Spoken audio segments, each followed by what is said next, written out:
Ave María Purísima. Pues comenzamos con esta última reflexión y les voy a hablar de la mística de los sacramentos. Comenzamos con esta lectura de la primera carta de San Pablo a los Corintios, capítulo 7, desde el versículo 7.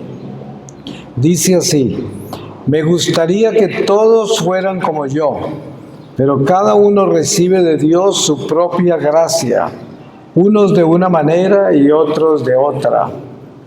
A los solteros y a las viudas les digo que estaría bien que se quedaran como yo, pero si no logran contenerse, que se casen, pues más vale casarse que estar quemándose por dentro. En cuanto a los casados, les doy esta orden, que no es mía sino del Señor, que la mujer no se separe de su marido. Y si se ha separado de él, que no se vuelva a casar o que haga las paces con su marido, y que tampoco el marido despida a su mujer. A los demás les digo, como cosa mía y no del Señor, si algún hermano tiene una esposa que no es creyente, pero acepta vivir con él, que no la despida.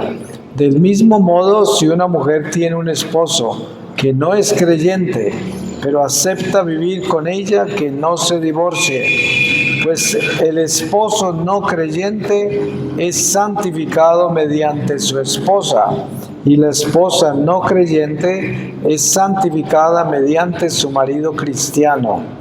De no ser así, también sus hijos estarían lejos de Dios, mientras que en realidad ya han sido consagrados. Si el esposo o la esposa no creyente se quiere separar, que se separe. En este caso, el esposo o la esposa creyente no están esclavizados, pues el Señor nos ha llamado a vivir en paz. ¿Estás segura tú, mujer, de que vas a salvar a tu esposo? ¿Y tu marido está seguro de que podrás salvar a tu esposa? Fuera de este caso, que cada uno siga en la condición en la que lo puso el Señor, en la situación en que lo encontró, la llamada de Dios. Esta es la regla que doy en todas las iglesias. Palabra de Dios. Para nosotros entender y compenetrarnos de verdad en la vida sacramental, de eso depende de cuán grande puede llegar a ser nuestra fe. Porque si no conocemos bien los sacramentos, jamás vamos a crecer en la fe. Nunca vamos a tener una fe real. Porque miren, muchas personas católicas no saben qué es el bautismo. Y para empezar, lo primero que tenemos que realizar profundamente como conocimiento de nuestra fe es el bautismo, porque el bautismo es el don más grande que hemos recibido. Yo les pongo un ejemplo. Si ustedes han leído el libro de los Hechos de los Apóstoles, escrito por San Lucas, hay una parte de ese libro que habla de Pentecostés. Cuando los apóstoles, antes de recibir Pentecostés, tuvieron que vivir pruebas en las que tenían que haber dado la vida por Jesús, ninguno de ellos pudo hacerlo porque no tenían el Espíritu Santo, no tenían la fuerza. Dense en cuenta que cuando llegó el momento de la verdad, que arrestaron al Señor, todos se escaparon. Solo Juan subió por el Calvario con las mujeres de Jerusalén. Los demás se escondieron. Y cuando Jesús resucita, ellos están escondidos bajo llave en un lugar lejos de los judíos, por miedo a morir, porque esa gente que había matado a Jesús también los buscaba a ellos para matarlos. Pero ocurre algo extraordinario, que es el día de Pentecostés. Cuando llega el Espíritu Santo y se posa sobre todos ellos en lenguas de fuego, nos damos cuenta que todo cambió. Primero, ocurre algo extraordinario, que el mismo Espíritu Santo empuja a Pedro hasta el balcón y da un sermón que es un sermón extraordinario, que todos lo entendían en su propio idioma. Y él estaba hablando en hebreo, pero todos le entendían de todos los países que estaban ahí. Y comienzan esos milagros de la obra del Espíritu Santo. Entonces, eso es el bautismo, precisamente. El bautismo es el Espíritu Santo que recibimos. Todos nosotros hemos sido bautizados, o sea, todos nosotros hemos recibido nuestro Pentecostés. Si tuviésemos la posibilidad de tener un momento perfecto ahora, nos daríamos cuenta que todos nosotros tenemos una lengua de fuego encima de nosotros, porque hemos recibido el fuego del Espíritu Santo. Y ese fuego está con nosotros siempre. Aun cuando nos alejamos de Dios, ese fuego no nos deja. Estará más tenue, pero la llama no se apaga nunca. Entonces, tenemos que, primero que todo, darnos cuenta que nosotros somos un pueblo escogido. Hemos sido bautizados porque el Señor nos escogió desde siempre. Ustedes se pueden imaginar lo que eso significa, que nosotros seamos escogidos, que Dios nos conoce con nombre propio, que Dios tiene un plan para nuestra vida, pero el plan de nuestra vida no se da si nosotros no le somos fieles al Señor. Para que el plan de Dios se cumpla, yo tengo que obedecerle a Dios. ¿Qué quiere decir? Cumplir sus mandamientos, ser bueno, obedecerle al bien, a lo que Dios nos enseña. En esa forma, toda nuestra vida se estará cumpliendo en un plan perfecto que Dios tiene para nosotros. Lo que tenemos que tener claro es que el hecho de que le seamos fieles a Dios, eso no quiere decir que vamos a caminar por un colchón de rosas. No, porque viviremos las pruebas que Dios ponga en nuestro camino para santificarnos. Pero todo lo que Él coloca en nuestro camino, somos capaces de soportarlo, somos capaces de superarlo, y el Señor nos da la victoria sobre todas las pruebas. Pero las sufriremos, porque Él así nos moldea. ¿Ustedes se acuerdan que Jesús le anuncia a Pedro cómo iba a morir? Le dijo que un día tendría que ir donde no quería ir. Y le mostró cómo iba a morir. Y dense en cuenta que todos los apóstoles murieron mártires. Y mártires en formas espantosas. San Pablo fue decapitado en Roma, San Pedro crucificado, todos los demás apóstoles, todos mártires. San Juan, que parece que no hubiese sido mártir, ya lo habían metido en una paila con aceite caliente, solo que salió más joven de lo que lo metieron, y los romanos se asustaron y nunca se volvieron a meter con él. Lo metieron a la cárcel, pero no lo volvieron a tratar de matar. Y o sea que San Juan también estuvo en el Calvario con la Virgen. La gente no sabe y no se da cuenta, pero es que es obvio que tanto las mujeres de Jerusalén como Juan fueron también apedreados y golpeados por el Calvario, porque toda esa turba de gente sabía que esos eran los amigos de él, que esa era la mamá de él, y a todos ellos los golpearon y les pegaron y los torturaron en ese Calvario.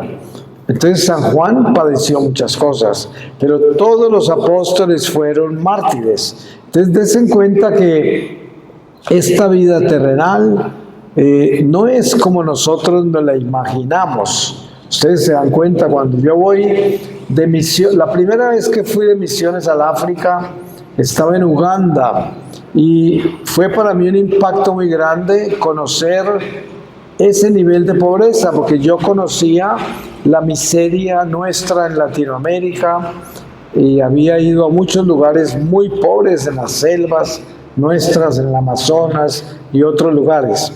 Pero cuando llegué al África y fui a Uganda, encontré algo que jamás me imaginé que pudiera ser posible. Una miseria que no me la había soñado siquiera. Y fue un impacto muy grande para mí. Pero a lo que yo voy es que Dios tiene un plan perfecto con toda la humanidad.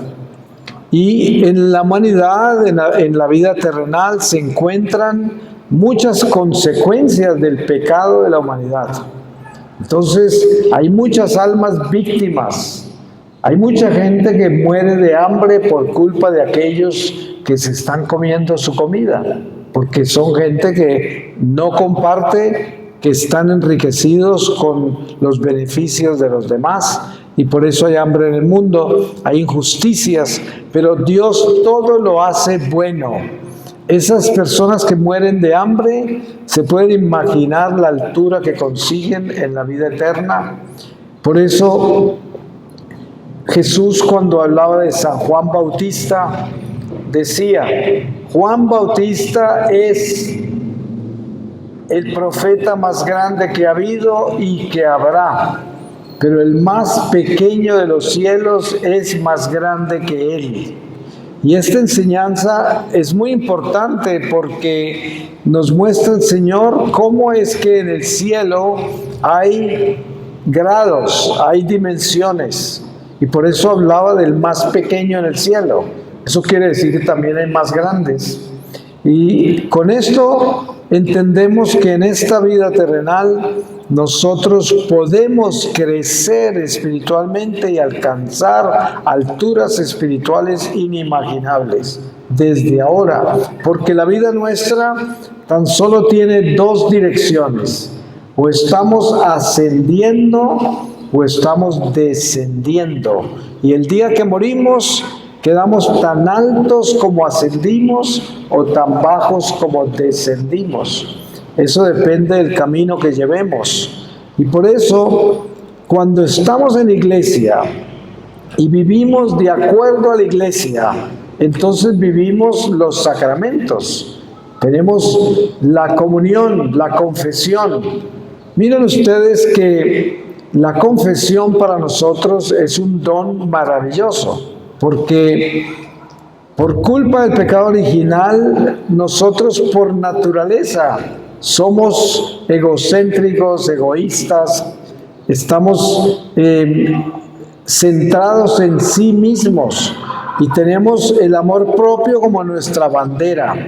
La prueba está que todas las psicologías modernas hoy enseñan sobre las técnicas de control mental, la realización personal, que es precisamente el orientalismo, es el hinduismo, el budismo, todas las filosofías paganas de Oriente, que son filosofías humanas, y el ser humano que no trasciende hacia Cristo, hacia la vida eterna, solo conoce la vida terrenal y por lo tanto está buscando la realización personal. Y nosotros como cristianos no buscamos la realización personal. Precisamente nuestra vida cristiana es aprender a morir a sí mismos. No tenemos autoestima, sino Cristo estima. Cristo es nuestro estima. Y por eso las técnicas de control mental le enseñan al hombre a diosificarse, o sea, le engrandecen ese pecado original. El sacramento de la confesión es el don más maravilloso que hemos recibido porque nos da la gracia de morir a ese amor propio, de morir a sí mismos. Porque si usted se atreve a humillarse y contarle a otro pecador que es el sacerdote la miseria de sus pecados, usted se está humillando y se está entregando a la gracia de la iglesia, que por medio del sacerdote el Espíritu Santo lo absuelve de sus pecados. Y eso es una liberación, es como un exorcismo. El demonio no lo resiste. Los demonios no tienen rodillas, no se pueden arrodillar, porque son el templo del orgullo. Por eso la tortura más grande contra el demonio es un pecador arrepentido. Esa es la tortura. Si usted quiere torturar al demonio, váyase a sus rodillas. Los milagros más grandes que logramos nosotros los sacamos desde las rodillas. Cuando nos arrepentimos, cuando nos doblamos, cuando nos arrodillamos y vamos a entregar nuestros pecados a otro pecador. Esto es muy grande. Y dense en cuenta lo que cuesta. Es muy normal encontrar católicos que no se confiesan y dicen, ¿para qué le voy a contar yo mis pecados a otro, a un cura? No tiene sentido, y el orgullo está ahí, y el amor propio, y resulta que no se dan cuenta lo que se están perdiendo. Cuando uno ablanda el corazón, cuando uno se atreve a humillarse en esa forma, entonces se convierte en una persona pequeña, y contra ese el diablo no puede, porque el diablo no puede con esa pequeñez, no puede con esa humildad, no puede con esa nada en lo que se convierte uno. Cuando se confiesa, se convierte en nada, que es como el ridículo total para el orgullo. Para un orgulloso, una persona que se confiesa es un ridículo, es un tonto. ¿Cómo hace eso? ¿Cómo se va a confesar con otro pecador? Pero resulta que ese orgullo es el que trituramos, el que demolemos con la confesión. Un don maravilloso. Es un exorcismo, como me enseñó el Señor. Y es una liberación porque uno siente el descanso, siente un descanso enorme. Y entre más aprende a confesarse, más amor le nace en el corazón. Porque precisamente cuando uno aprende a humillarse en esa forma, el amor de Dios crece en el corazón. Porque normalmente nosotros tenemos el amor humano. Con eso nacemos, el amor humano. El amor humano es condicional. Yo amo al que me conviene, al que me duele. Amo los míos, amo los de sangre, amo los que me convienen y me protegen o me benefician. Es un amor humano, un amor condicional. Pero el amor de Dios que nace, por ejemplo, como después de un ejercicio sacramental que es la confesión, el corazón se ablanda. Y cuando el corazón se ablanda, comienza a sentir amor de una forma que no sentía antes. Por ejemplo, sentir amor por extraños, por la gente que ni conoce. Preocuparse por la salvación de otros. Sentir el dolor de gente que está sufriendo en otro continente, por allá, que usted escuchó que les pasó algo y a usted le duele. Le comienza a doler el prójimo. Cuando usted vive solo en el amor propio, a usted no le duele nadie. A usted le duelen solo los suyos, no más, y eso que no todos. Solo los que se portan bien con usted. Pero ese amor humano es un amor que no trasciende este mundo. Ese amor lo entierran en la tumba y se queda, no pasa a ningún lado. El amor de Dios es el único que nos llevamos, porque es Dios en nosotros. Y entonces trasciende hacia la vida eterna, y ese amor es luz, porque Dios es luz. Cuando nosotros vivimos en el amor de Dios, estamos ya caminando por la luz. No podemos ver con los ojos nuestros naturales el mundo espiritual, pero estamos en las tinieblas.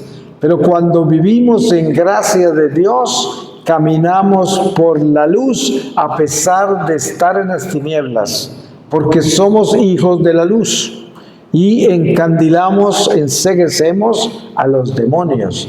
Los demonios no nos resisten a nosotros cuando estamos en gracia. Cuando somos de Dios, no nos resisten, los quemamos.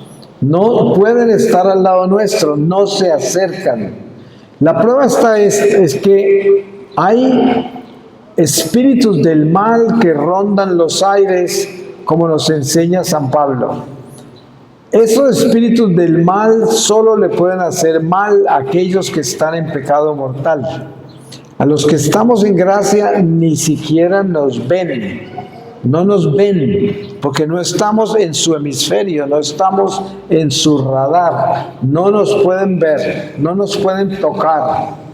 Miren, un hombre que le es infiel a su mujer, que está en adulterio, la mujer amante con quien tiene adulterio le puede hacer brujería, le puede hacer un encantamiento, le puede hacer un sortilegio, lo puede atrapar con brujería para que no se vaya, se lo puede robar, por decir así, porque está en pecado mortal.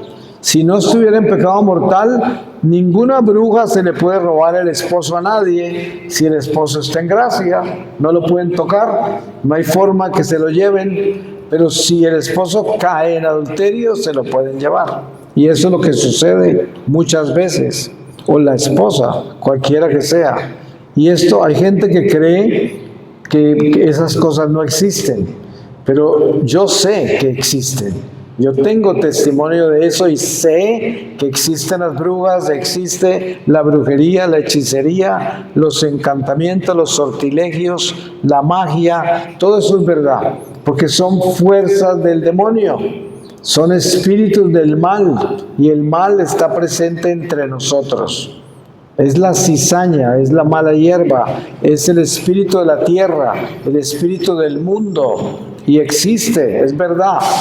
Entonces, el sacramento de la confesión provee esa gracia extraordinaria para que nosotros podamos morir a sí mismos, convertirnos en esas personas de Dios, ablandar nuestro corazón y prepararnos para lo más grande. Lo más grande que el Padre Celestial le ha dado a toda la humanidad es la Eucaristía. No hay nada más grande. La misión nuestra como católicos es la Eucaristía. Esa es nuestra misión, porque con la Eucaristía Dios alimenta toda la humanidad entera. Nosotros somos instrumentos eucarísticos de reparación. Eso es lo que somos como católicos. Dense en cuenta que en la Reforma cristiana, la supuesta Reforma, ocurren varias cosas, pero entre ellas dos trascendentales. Una, el demonio le roba el sacramento de la confesión, le roba la Eucaristía y le roba a María. Ustedes se pueden imaginar, les quitó las columnas de defensa contra el mismo demonio y quedaron con la palabra. Miren ustedes que solo Biblia quiere decir solo palabra, y en los discípulos de Maús está el ejemplo perfecto de lo que eso significa. Cuando Jesús resucita, sucede algo extraordinario con esto. Aparece caminando con los discípulos de Maús. Él hablaba y ellos después testificaron que su corazón estaba en fuego con las palabras que escuchaban, pero no sabían que era Jesús. No fue hasta que Él se sentó a cenar con ellos y partió el pan que lo descubrieron. Inmediatamente desapareció. Pero ¿qué es el testimonio del Señor? La palabra necesita el pan, necesita la cena, el sacrificio. De lo contrario, no encontrarán al Señor en espíritu y verdad. Por eso, en ese testimonio de Jesús que confirma su presencia real en el pan, encontramos lo que perdieron los protestantes y toda esa reforma, que perdieron precisamente la presencia de Jesús en el pan. Y también perdieron la reconciliación con Dios por medio de la iglesia. Y perdieron nada menos que la maternidad celestial. Algo impresionante que Jesús nos dio a los pies de la cruz, porque precisamente es el premio de la corona del Calvario, la maternidad celestial, que es una compañía para nuestro destierro, para nuestra milicia terrenal. Esos protestantes son huérfanos, huérfanos de madre, y tienen un vacío muy grande, inmenso lo tienen. Y esto ellos ni lo saben. Si yo les digo eso, se ofenden porque no lo entienden. Porque eso les pasa por encima de su cabeza porque se les robaron esa gracia. Pero nosotros sabemos que esa gracia de la Eucaristía es precisamente nuestro alimento celestial, pan de vida eterna. Y esto hay que entenderlo. San Pablo dice: no te atrevas a acercarte al altar del Señor a comer de este pan si no estás preparado, porque te comes tu propia condenación. Dense en cuenta lo importante que es la confesión, la preparación para comulgar.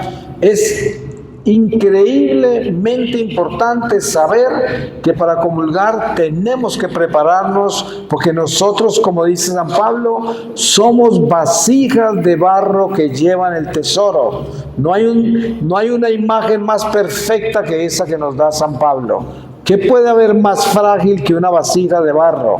Y eso es lo que somos nosotros. Pero llevamos el tesoro, que es el Espíritu Santo. Y ese Espíritu Santo se nos sirve en la Eucaristía, ese cuerpo y esa sangre. Y la fuerza que nos da es inmensa, porque es una fuerza sobrenatural, que nos da la valentía, la fortaleza para enfrentarnos a las tentaciones de la carne, del mundo, del demonio. Y tenemos fuerza espiritual para caminar con Dios. Porque ustedes saben que para ser buenos tenemos que ser valientes. Hay que ser valiente para tener paciencia, compasión, tolerancia, para perdonar.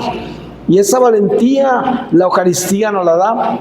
Por eso es que somos soldados eucarísticos, somos instrumentos eucarísticos, y por medio de nosotros Dios bendice la humanidad cada que comulgamos. Usted comulga y sale a sus labores al mundo y lleva esa bendición para la humanidad. Dense en cuenta que después de Pentecostés, San Lucas nos habla de que los apóstoles todos los días se reunían temprano en la mañana para partir el pan, o sea, para celebrar la Eucaristía. Y luego salían hacia el templo de Jerusalén a predicar. Y la gente alineaba a las personas en las calles por donde ellos pasaban y ya ni siquiera les pedían que pusieran las manos sobre ellos. Se sanaban con solo pasar. ¿Por qué? Ya habían consumido el pan, ya estaban llenos del Espíritu Santo, ya con solo caminar compartían la bendición, porque el mismo Espíritu Santo desde ellos bendecía a todo el que los rodeaba. Y eso somos nosotros. Por eso tenemos que entrar con conciencia a esta mística de los sacramentos. Y darnos cuenta que los sacramentos no son solo una tradición religiosa, una costumbre religiosa, una práctica religiosa. Los sacramentos tienen vida en el Espíritu. Dense en cuenta que en el diálogo de Jesús con la samaritana en el pozo de Jacob, la samaritana se queja a Jesús de que los judíos dicen que solo en el templo de Jerusalén se puede adorar a Dios. Jesús le dice: llegará el momento, y ya está acá, en que no adorarán ni en el templo de Jerusalén ni en estas colinas, en este pozo, porque adorarán en espíritu y verdad. Esto es lo que Jesús vino a traer, la circuncisión del corazón, que es espíritu. Entonces, si entendemos lo que es espíritu, entendemos lo que son sacramentos. Los sacramentos son espíritu y verdad, porque la presencia real de Jesús en Eucaristía se hace posible en nuestro corazón, porque es espíritu. Es algo que no es visible a los ojos de nuestra carne.